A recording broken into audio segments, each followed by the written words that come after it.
इस वीडियो में हम chromatic number of a graph पर एक थ्योरम प्रूव करेंगे।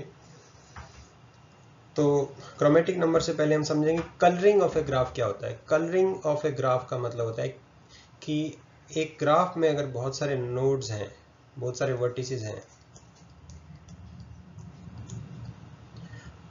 तो उसको अगर कलर करना है तो हम हमेशा ऐसे कलर कर सकते हैं कि एक नोड को कलर किया ब्लू और उसके बाद जो एडजेसेंट कलर है उसको सेम कलर नहीं देना है, एक नया कलर देना है। लेट्स से इसको रेड दे दिया। अब ये वाली जो नोड है इसको भी एक नया कलर देना पड़ेगा। इसका कलर अगर बी है तो इसके साथ वाली नोड को ब्लू नहीं दे सकते, और कोई कलर दे सकते हैं। अब यहाँ पे या तो हम रेड दे सकते हैं या कोई और जो ब्लू से अलग हो, ग्रीन दे सकते हैं। और फिर यहाँ पे क्योंकि ये इसके साथ एडजस्टेंट है और इसके साथ भी एडजस्टेंट है, तो मैं रेड और ग्रीन नहीं दे सकता, एक और कलर दे सकता हूँ। वो कलर ब्लू भी हो सकता है या फिर एक नया कलर भी हो सकता है। तो अब सवाल ये उठता है कि अगर कोई ग्राफ दिया हुआ है, उसको कलर करने के लिए मैक्सिमम नंबर ऑफ नोड्स क्या होती हैं। Maximum number of nodes is equal to number of vertices. जितने वर्टिसेस हैं उतने ही कलर यूज कर लो, एक प्रॉपर कलरिंग बन जाएगी, वैलिड कलरिंग। तो मैक्सिमम नंबर ऑफ कलर तो इजी है। मिनिमम नंबर ऑफ कलर क्या होता है?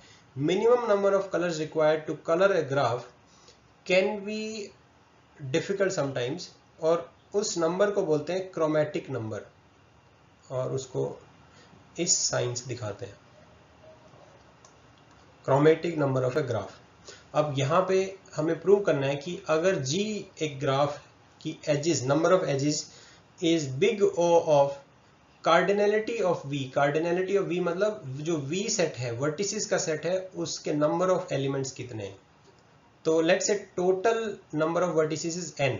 तो हमें ये दिया हुआ है कि number of edges is big O of n, और हमें फिर प्रूव करना है कि we can colour G with square root of n, big O of square root of n colors।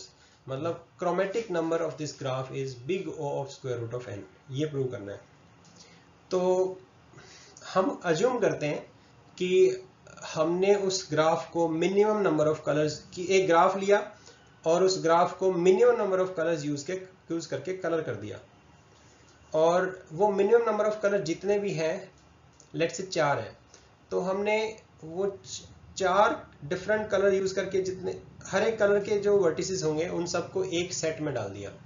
तो सेट ए में जो भी नोड्स हैं वो इस तरह के हैं, या जो भी वर्टिसेस हैं वो इस तरह की हैं कि वो आपस में एडजेसेंट नहीं है और उनको सेम कलर से कलर किया हुआ है। Same is true for B और सी और डी। अब मैं आपको ये बताना चाहता हूं कि अगर ऐसा है तो there will always be an edge going on at least from one vertices of A to one vertices of B, one vertex of B। ऐसा क्यों होगा कि let's assume कि A और C से कुछ edges जा रही हैं, यहाँ कुछ एक vertices है, एक vertices है, वो आपस में connected है, ठीक है।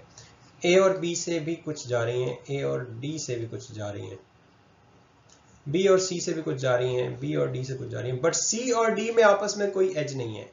अगर ऐसा है, अगर C और D में आपस में कोई एज नहीं है, तो मैं जो D सेट में जो भी नोड्स हैं उनको मैं सेम कलर से यूज करके भी कलर कर सकता हूं जो कि C का है। C का कलर D के लिए भी यूज कर सकता हूं मैं। मुझे एक नए कलर की जरूरत ही नहीं है। मुझे नए कलर की जरूरत तभी होगी जब C और D में से कम एक नोड ऐसी होगी जो C की एक नोड D की एक नोड से कनेक्टेड होगी। अगर ऐसा नहीं है तो मैं पूरे D सेट की नोड्स को C सेट के कलर से कलर कर सकता हूं। बट क्योंकि हमने अज्यूम किया हुआ है कि this is the minimum number of colours required, तो इसका मतलब C और D में कम से कम एक एज जरूर है, ठीक है। तो if our assumption is this कि these are the minimum number of colors required, तो फिर ऐसा हमेशा होगा कि let's say there are k is the number of minimum number of colors required। तो k सबसेट बनेंगे ऐसे जो कि प्योरली डिस्टिंक्ट होंगे, और उन k में कोई भी एक पेयर ऑफ सबसेट्स लेंगे तो उनमें कम से कम एक एज जरूर होगी। अगर उनमें कम से कम एक एज जरूर होगी तो minimum number of edges between all these vertices of this graph G will be equal to k into k minus 1/2, ठीक है। अब ये मिनिमम है, इसका मतलब एक्चुअल नंबर ऑफ एजेस, मतलब cardinality of edge set will always be higher than और equal to k into k minus 1/2। यहाँ पे k क्या है, क्रोमेटिक नंबर।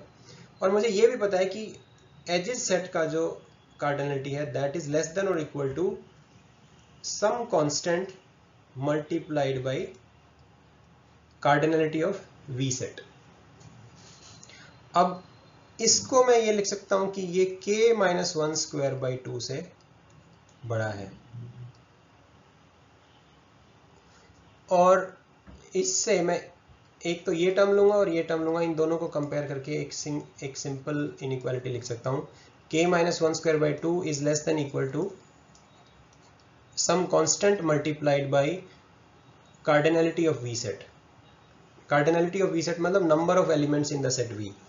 यहां से मेरे पास आएगा k minus 1 is less than equal to square root of 2c cardinality of v, and this gives me कि k is less than equal to 1 plus square root of 2c, and this will give me कि k is big O of square root of cardinality of v set।